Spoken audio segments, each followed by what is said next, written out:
Hi ಎಲ್ರಿಗೂ ನಮಸ್ಕಾರ. Please subscribe ಮಾಡ್ಕೊಂಡು ವಿಡಿಯೋ ನೋಡಿ. ಇಷ್ಟ ಆದರೆ ಲೈಕ್ ಮಾಡಿ, ಶೇರ್ ಮಾಡಿ, ಕಮೆಂಟ್ ಮಾಡಿ. ಈ ವಿಂಟರಲ್ಲಂತೂ ತುಂಬ ಅಲರ್ಜಿ ಸ್ಟಾರ್ಟ್ ಆಗಿಬಿಡುತ್ತೆ. ಫುಡ್ಡಿಂದ, ಕ್ಲೈಮೇಟಿಂದ ಅಲರ್ಜಿ ಸ್ಟಾರ್ಟ್ ಆಗಿಬಿಡುತ್ತೆ. ಅದರಲ್ಲೂ ಪ್ರೆಗ್ನೆನ್ಸಿ ಅಲರ್ಜಿ ಆದರೆ ತುಂಬ ಇರಿಟೇಷನ್ ಸ್ಟಾರ್ಟ್ ಆಗಿಬಿಡುತ್ತೆ. ನನಗೆ ಇದೇ ಪ್ರಾಬ್ಲಮ್ ಪ್ರೆಗ್ನೆನ್ಸಿಲಾಗಿತ್ತು. ತುಂಬ ಅಲರ್ಜಿ ಸ್ಟಾರ್ಟ್ ಆಗಿಬಿಟ್ಟಿತ್ತು. ಏನು ಮಾಡಿದರೂ ಹೋಗ್ತಾನೆ ಇರಲಿಲ್ಲ.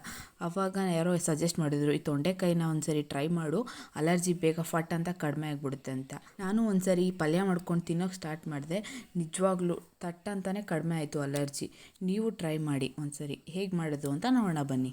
ಮೊದಲು ತೊಂಡೆಕಾಯಿನ ಚೆನ್ನಾಗಿ ವಾಶ್ ಮಾಡಿ ಇಟ್ಕೊಂಡು ಈ ರೀತಿ ಕಟ್ ಮಾಡ್ಕೊಳ್ಳೋಣ.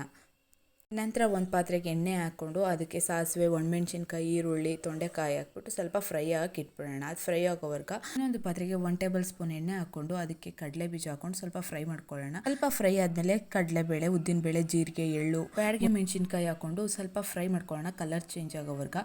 ನಂತರ ಒಂದು ಮಿಕ್ಸಿ ಜಾರ್ಗೆ ಸ್ವಲ್ಪ ಕಾಯಿ ತುರಿ ಹಾಕ್ಕೊಂಡು ಅದಕ್ಕೆ ಇದೆಲ್ಲ ಹಾಕ್ಕೊಂಡು ಡ್ರೈ ಆಗಿ ಪೌಡ್ರ್ ಮಾಡ್ಕೋಬೇಕು. ನೀರು ಸೇರಿಸಬಾರ್ದು. ಅಷ್ಟರಲ್ಲಿ ತೊಂಡೆಕಾಯಿ ಚೆನ್ನಾಗಿ ಫ್ರೈ ಆಗಿರುತ್ತೆ. ಅದಕ್ಕೆ ಸ್ವಲ್ಪ ಸಾಲ್ಟ್ ಹಾಕೊಳ್ಳೋಣ.